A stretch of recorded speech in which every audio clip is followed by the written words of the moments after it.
जय श्री कृष्ण, राधे राधे। हम सभी लोगों का इंतज़ार हुआ ख़त्म। अब साल की सबसे बड़ी और सभी एकादशियों में सर्वश्रेष्ठ मानी जाने वाली इस निर्जला एकादशी, जिस एकादशी का इंतज़ार हम सभी भगवत प्रेमियों को बड़े ही प्रसन्नचित भाव से रहता है कि कब आवे वह एकादशी और हम सभी लोग भगवान श्री हरि नारायण विष्णु को प्रसन्न कर अपनी मनवांछित फल की प्रभु से कामना करें।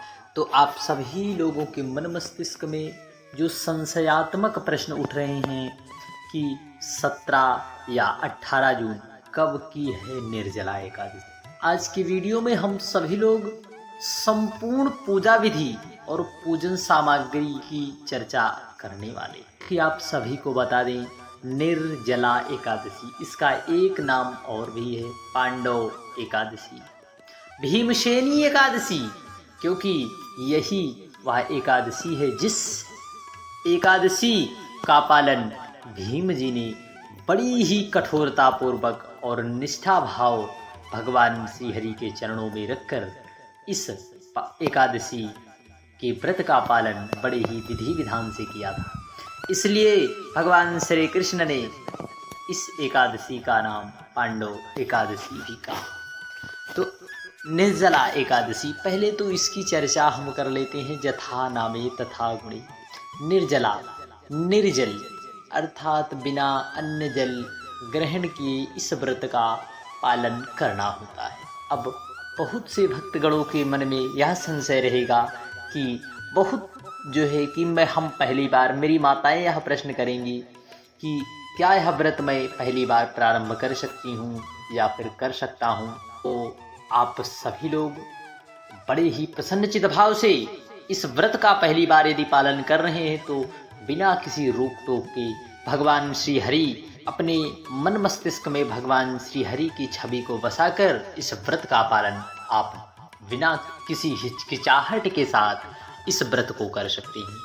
परंतु चिंता तो थोड़ी होती ही है, क्योंकि इस ज्येष्ठ माह में शुक्ल पक्ष में इतनी तड़पती हुई धूप और गर्मी में निर्जला एकादशी का व्रत करना, यह तो साक्षात मेरे भगवान देवाधिदेव श्री हरि विष्णु की कृपा और करुणा ही हो सकती है, जो कि इस तड़पती हुई धूप में निर्जला एकादशी के व्रत को भक्त बड़े ही प्रसन्नचित भाव से करते हैं। क्योंकि सभी एकादशियां एक तरफ और निर्जला एकादशी एक तरफ, 24 एकादशी यदि पुरुषोत्तम मास रहता है तो 26 एकादशियों का अकेले पुण्य फल इस निर्जला एकादशी में समाहित होता है।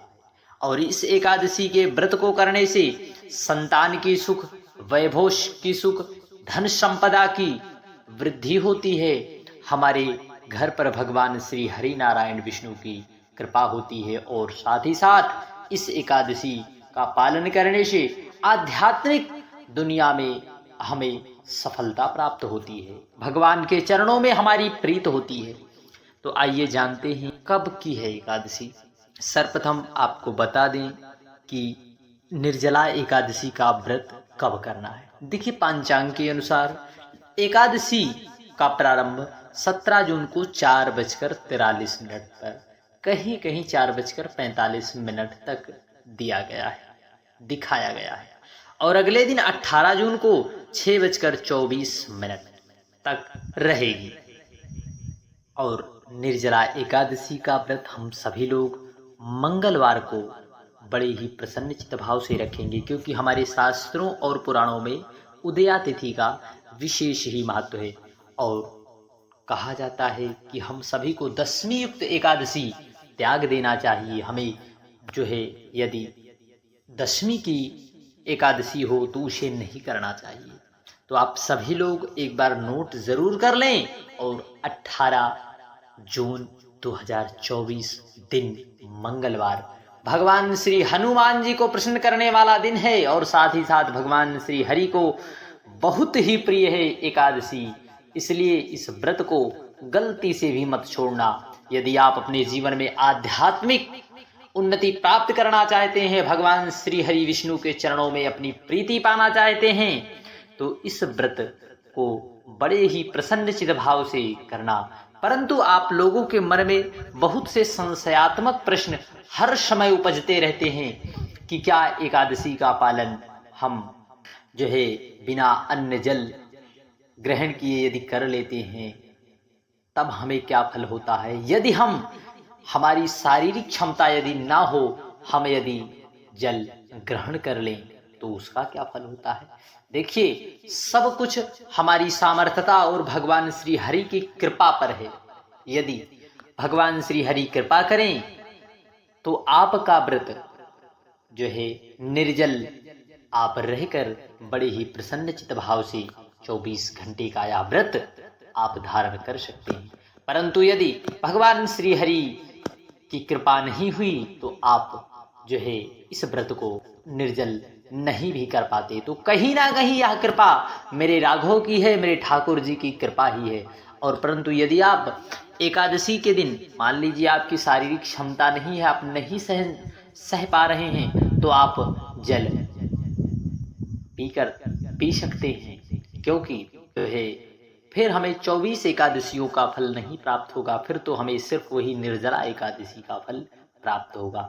और आपको बता दें कि यदि आप एकादशी के दिन क्या क्या सावधानी बरतें उसकी आपकी एकादशी जो है निर्जल व्यतीत हो जाए। इस दिन आपको दशमी के दिन से ही आपको तली और तेल मसाले युक्त चीज़ों का प्रयोग नहीं करना है पहले चीज, और आप एक बार ही दशमी के दिन भोजन करें हल्का।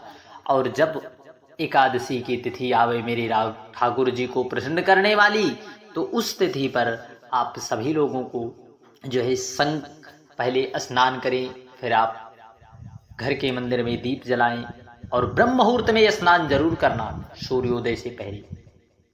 और आप फिर संकल्प लें, जो है हाथ में पुष्प और अक्षत के दाने और सुपारी लेकर आप कुछ द्रव्य जरूर रख लें। फिर आप जो है इस व्रत के लिए संकल्प करें कि हे ठाकुर जी, हे राघव जी, जो है मैं यह व्रत कर रहा हूँ, कर रही हूँ, यह व्रत आपकी कृपा और करुणा से मेरा निर्विघ्न पूर्ण हो। तो आप ऐसी जो है संकल्प करके प्रभु के चरणों में समर्पित कर दें और इस दिन भगवान नाम संकीर्तन करें। रात्रि में जागरण का विशेष विधान है, तो आपको नींद नहीं लेना है।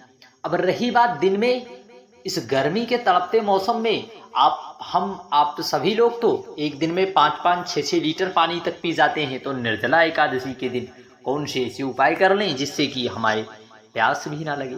तो आपको बता दें, आप जो है यात्रा पर ना जाएं, अत्यधिक बोले ना, भगवान नाम संकीर्तन मन ही मन करते रहें।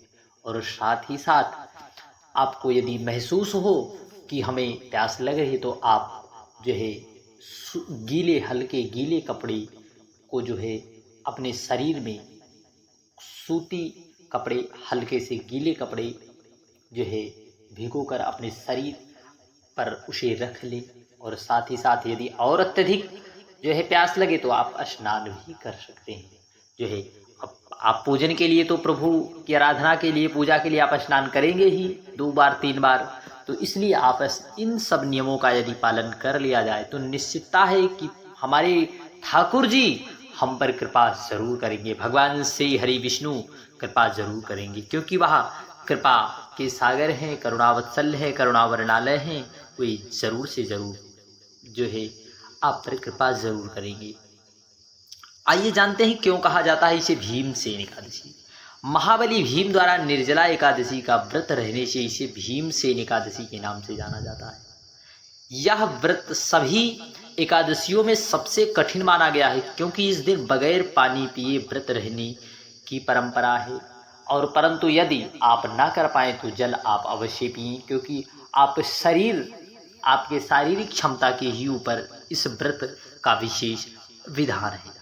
तो आप सभी लोगों ने जाना। अब जानते हैं निर्जला एकादशी के दिन आप जब सुबह उठें जल्दी, तो इस दिन स्नान करके आरंभ में भगवान सूर्य देवता को जल जरूर समर्पित करें, क्योंकि भगवान सूर्यदेव, भगवान सूर्य नारायण ही यदि कृपा कर दें तब भी हमारा व्रत जो है बिना अन्न जल के हो सकता है। क्योंकि भगवान सूर्य नारायण को यदि अर्घ देते हैं तो प्रार्थना करते हैं, क्योंकि वही जो है चाहे तो तपन लाएं, चाहे तो शीतलता लाएं। तो आपको मन ही मन भगवान श्री हरि विष्णु माँ लक्ष्मी का स्मरण करना है। अपने मंदिर की साफ सफाई करें, फिर व्रत के लिए संकल्प करें। लकड़ी की चौकी पर पीला कपड़ा बिछाकर भगवान श्री हरि विष्णु माता लक्ष्मी की मूर्ति स्थापित कर लें। मूर्ति को गंगा जल से स्नान करावें, पंचामृत से स्नान करावें, भोग आरती के साथ विधि विधान से पूजा करें। भगवान को पीले फल, पीले पुष्प, पीले अक्षत, माता लक्ष्मी का भोग खीर से लगाएं। इस दिन विष्णु सहस्त्रनाम और विष्णु चालीसा का पाठ करें। पूरे दिन श्रद्धा भाव से भगवान का व्रत करें और पूजा पाठ में मन लगाएं। निश्चितता है भगवत प्राप्ति जरूर होगी। जय श्री कृष्ण।